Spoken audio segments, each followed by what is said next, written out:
Το δυνατότερο φως απλώνει την πιο δυνατή σκιά. Εδώ συνυπάρχει το σκληρό υλικό με την έκφραση ενός συναισθηματικού κόσμου. Ο Λύσιππος ήταν ο προσωπογράφος του Μεγάλου Αλεξάνδρου. Ήταν ο γλύπτης που τον ακολούθησε σε όλη την εκστρατεία του.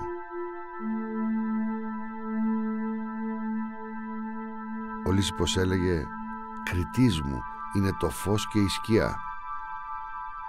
Γι' αυτό στην Ελλάδα έχουμε μεγάλα έργα. Γιατί έχουμε πολύ φως και πολύ σκιά.